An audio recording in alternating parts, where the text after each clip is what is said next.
পুরী মানে যে শুধু ঘুরতে যাওয়া তা নয়, বাঙালিদের জন্য বা হিন্দুদের জন্য পুরী কোথাও একটা আহ, পবিত্র স্থান। তো আমরা হঠাৎ করে কুটুর যেহেতু 18 মাস কমপ্লিট হলো। হ্যাঁ বাবা, এটা কি তেল? তো আমরা ঠিক করেছি যে পুরী যাব। মোটামুটি 2 মাস আগে থেকে, 2-3 মাস আগে থেকে আমার হাজব্যান্ড বলছিল পুরী যাব পুরী যাব। আমি বললাম ওকে।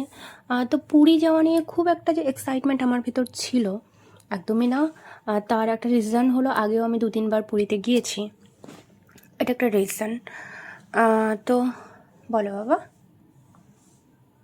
তো এখন আমার পুচকু, ওর বাবা দুপুরবেলা কী এনেছে বাবা? এটা এটা হলো জয়নগরের মোয়া এনেছে, তো সেটা খাচ্ছে আর আমাকে খাওয়াতে চাইছে।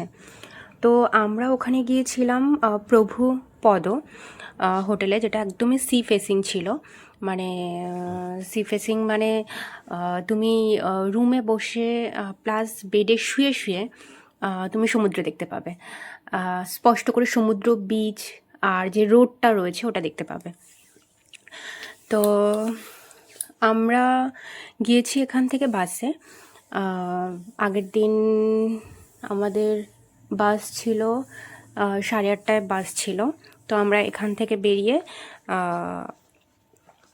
হাওড়া এসপ্ল্যানেডে যে বাস স্টপ রয়েছে ওখানে গিয়ে পৌঁছেছি লাগেজ ফাগেজ নিয়ে। তো বাসের এক্সপিরিয়েন্স আগেও ছিল, তো খারাপ ভালো মিলিয়ে ভালো, যেহেতু ঠিকঠাক মানে নিট অ্যান্ড ক্লিন রয়ে থাকে। আর বলো কিন্তু লাস্ট 2বার প্রবলেম হয়েছে কুটুকে নিয়ে। সেটা হলো বাসের যে একটা মোশন থাকে না, ওই মোশনটার জন্য কুটু কোথাও যেহেতু লিকুইড ব্রেস্ট ফিড করে, তো সেখানে ওর বমি হয়েছিল। তো সেটা নিয়ে একটু চিন্তায় ছিলাম যে আবার বমি টমি কিছু না হয়। তো দেখলাম অসুবিধা তেমন কিছু হয়নি। তো আমরা এখান থেকেই, মানে বাড়ি থেকে আমরা বুকিং করে গিয়েছিলাম প্রভুপদ হোটেল। স্বর্গদুয়ার থেকে 5 থেকে 10 মিনিটের হাঁটা পথ, আর টোটোতে গেলে 1 থেকে 2 মিনিট। তো বাসে যেহেতু যাওয়া, তো যে ইন টাইম রয়েছে হোটেলের, সেটা ছিল আমাদের 9:30। তো আমরা অনেক আগেই পৌঁছে গিয়েছিলাম। তো সেখানে মোটামুটি আমাদের ওয়েট করতে হয়েছিল 1 থেকে দেড় ঘন্টা। তো কুটুর যেহেতু সকালে একটা রুটিন থাকে খাওয়া দাওয়ার, ব্রেকফাস্ট বলো বা সকালে উঠে একটু গরম জল বলো, তো সেগুলো চেষ্টা করেছি লঞ্চে বসেই দিয়ে দেওয়ার, খাইয়ে নেওয়ার। দেখতেই পাচ্ছ আমি ওখানে। আর তুমি লঞ্চটা একদম প্রথমেই দেখেছো যে প্রভুপদের লঞ্চটাও কিন্তু খুব সুন্দর। মানে তুমি এরকম না যে তোমাকে বাইরে ওয়েট করতে হবে।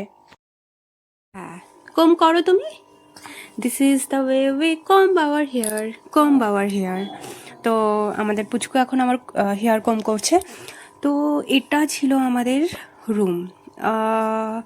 লঞ্চটা যেমন ভালো লেগেছে, রুমটায় কিন্তু ঢুকে যে খুব ভালো লেগেছে সেটা নয়, মানে ভালো খারাপ দুটো মিলিয়ে।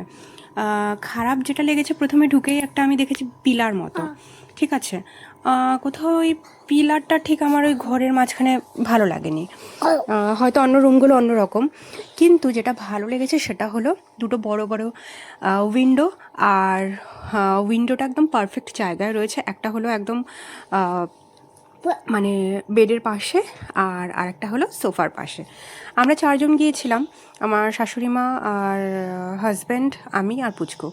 তো কোথাও মানে 4জন যদি কেউ যায়, মেন মেন কথা আমি বলতে চাইছি, সোফাতেও যদি কেউ শুতে চায় তাতেও কোনো প্রবলেম হবে না। কারণ হলো সোফাটাও দেখলাম বেশ বড় সড়ো আর নরম।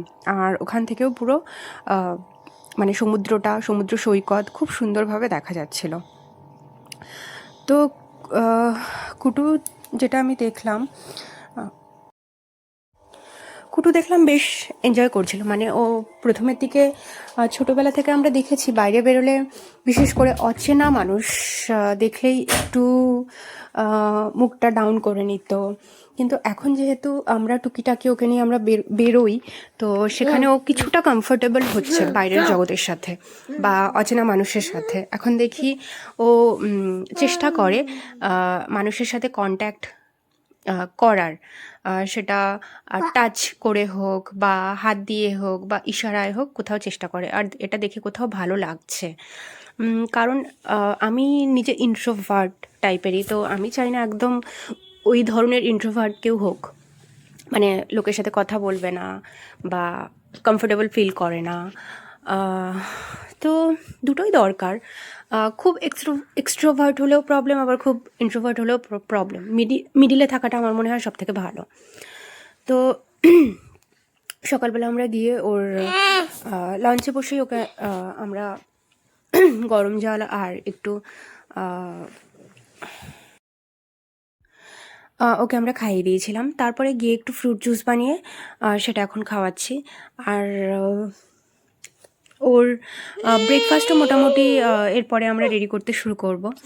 আর যে ভেজিটেবলসগুলো আমরা নিয়ে গেছিলাম, ওটা মেনলি আমরা নিয়েছিলাম স্যালাড ফ্যালাড খাওয়ার জন্য। আর এটা এখান থেকে পুরো দেখা যাচ্ছে যে কি সুন্দর সমুদ্র সৈকতটা। আর যেহেতু আমরা একদম স্বর্গদুয়ারের সামনে থাকিনি, একটু ডিস্টেন্সে থেকেছি, তো সৈকতটা দেখতে পাবে একটু ফাঁকা ফাঁকা, মানে লোকজন অত ভিড় নেই, বা সৈকতটা অনেকটাই কিন্তু ক্লিন তুলনামূলকভাবে স্বর্গদুয়ারের সামনের থেকে। আর কোথাও একটা পুরী কিন্তু অনেক চেঞ্জ হয়েছে। আগেকার দিনের পুরী বিচ আর এখনকার দিনের পুরীর বিচের ভেতর কি বলবো, আকাশ পাতাল আমার মনে হয় তফাৎ। আর দিন দিন এটা আরও দেখলাম উন্নতি হচ্ছে। কোথাও এই যে সামনের যে রোডটা বলো বা এই যে নতুন ঝাউ গাছগুলো লাগিয়েছে বা ওই যে সমুদ্র সৈকতটা, কোথাও এইগুলো না কোথাও ভাইজ্যাকের সাথে আমার কোথাও কানেক্টেড লেগেছে, মানে একই রকম। ভাইজ্যাক সবাই জানো যে ওখানেও খুব সুন্দর, সিটিটা ক্লিন, ঠিক তেমনই পুরীটাও আমার কোথাও একটা, মানে রিসেন্টলি গিয়ে এটাই আমার ফিল হয়েছে যে ভীষণ মেনটেন করেছে কোথাও ভালো করে। তোমার গিয়ে ভালো লাগবে। হ্যাঁ, তার সাথে সাথে জিনিসপত্রের দামও বেড়েছে, কারণ আমরা সমুদ্র সৈকতে গিয়ে একটা জিনিস ফিল করলাম যে ওখানের মানে খাবার দাবার বলো, তারপরে জিনিসপত্রের দাম অবশ্যই বেড়েছে কিছুটা। আর কুটুকে আমি, এটা বাবা ক্র্যাব স্টারফিশ, আর এটা হলো পাপ্পি স্নেইল। তো কুটুকে মাঝে মাঝে আমি এই সোফাটার উপর বসিয়ে দিচ্ছিলাম। ও কার, ক্যামেল হর্স তো কখনো আগে দেখেনি, তো সেগুলো দেখছিল, ওকে চেনাচ্ছিলাম। দূর থেকেও সুন্দর করে দেখা যাচ্ছিল বেশ, এগুলো দেখছিল আর ওর ভালো লাগছিল, বুঝতে পারছিলাম। আর ওয়েদারটা বেশ ভালোই ছিল, মানে ডাইরেক্ট একদম সানলাইটটা ঘরে এসে পড়ছিল, যেটা শীতকালে বিশেষ করে খুব সুন্দর তুমি এনজয় করবে। এই যে সফট একটা সানলাইট এসে যখন, মানে তুমি স্নানের পর বলো বা এমনি বসে থাকতে পারো সোফাতে, একটা সানলাইট এসে পড়বে গায়ে, খুব আরামদায়ক যেটা। তো যতক্ষণ ও এটা এনজয় করছিল ততক্ষণ আমরা ওর খাবার রেডি করছিলাম। মেনলি ও এখন আমাদের মতো মোটামুটি, মানে আমরা চেষ্টা করছি যাতে আমাদের মতো খেতে পারে। তবু এখনও পর্যন্ত বাইরের খাবার ওইভাবে আমরা দিই না, যাতে ঘরে তৈরি করে ওকে খাওয়াতে পারি সেই চেষ্টাটাই করি, যেহেতু বাইরের খাবারটা অনেকটা রিচ হয়। তো আমরা দুপুরে অর্ডার করেছিলাম, এই হোটেল থেকেই অর্ডার করেছিলাম ফিশ, তার সাথে ডাল, তার সাথে পাঁপড় আর আলু পোস্ত।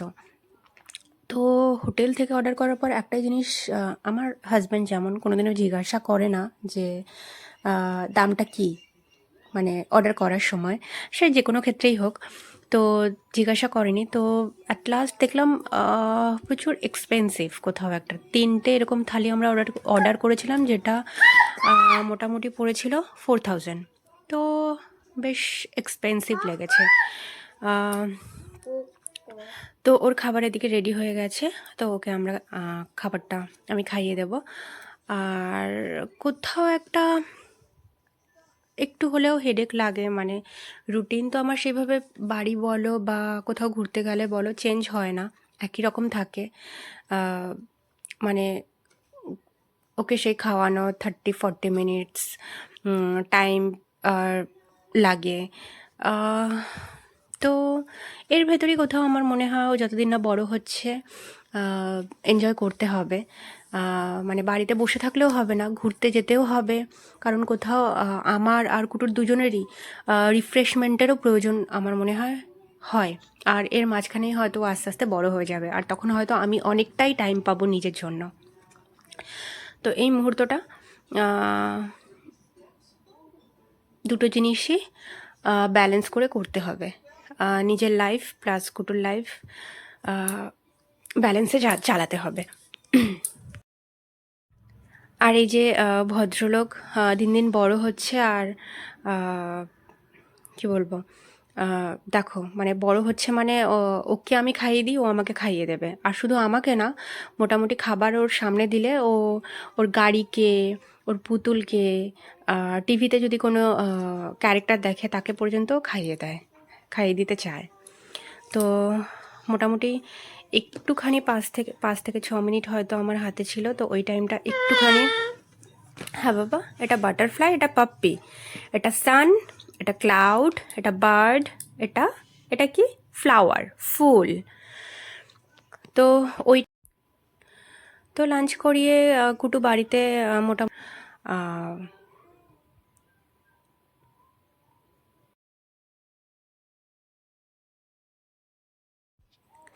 বাড়িতেও এখন মোটামুটি পুরো দিনে একটা ন্যাপ নেয়, মানে দিনে।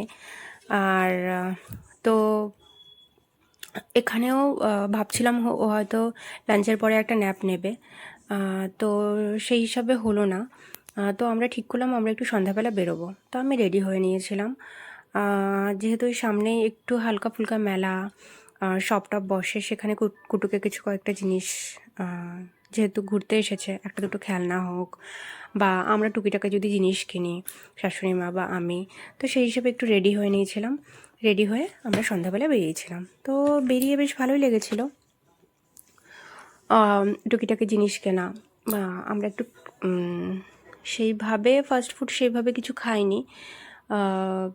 ওই কী খেয়েছিলাম, হ্যাঁ সকালবেলা যখন বেরিয়েছিলাম আমরা ওই দহি বড়া, তারপর ডাব, একটু মিষ্টি, এগুলো খেয়েছিলাম। তো সন্ধ্যাবেলায় সেইভাবে ফুল পেটটা একটু মোটামুটি ফুলই ছিল। তো ওই হালকা ফুলকা কোল্ড ড্রিঙ্কস এগুলোর ভেতর খেয়ে আমরা রুমে চলে এসেছিলাম। তো যাওয়ার সময় আমার হাজব্যান্ড বলেছিল যে 3 দিন থাকবো, তো সেই হিসাবে আমরা প্যাকিং করেছিলাম। কিন্তু নেক্সট ডে আমাদের পুজো দেওয়ার, মানে সকালবেলা পুজো দেওয়ার ডেট ছিল। তো সেই হিসাবে আমরা পুজো টুজো দিয়ে এসে দেখলাম আমাদের হাতে বেশ কিছুটা টাইম রয়েছে। তো সেই টাইমটা আমরা ভাবলাম চিল্কা যাব। তো হাজব্যান্ড দেখলো যে চিল্কায় ওখানে আমাদের গাড়ি বুকিং মোটামুটি 6,000-7,000 টাকা পড়ে যাবে। গাড়ি না, সরি, বোট বুকিং। তো সেটা একটা শুধু আমাদের এই 4 জনের জন্য বা একটা ফ্যামিলির জন্য একটু বেশি হয়ে যাচ্ছিলো। তো আমরা চিল্কাটা ক্যান্সেল করলাম। চিল্কাটা ক্যান্সেল করে ওখান থেকে আমরা কোণার্ক যাব, এটা প্ল্যান হলো।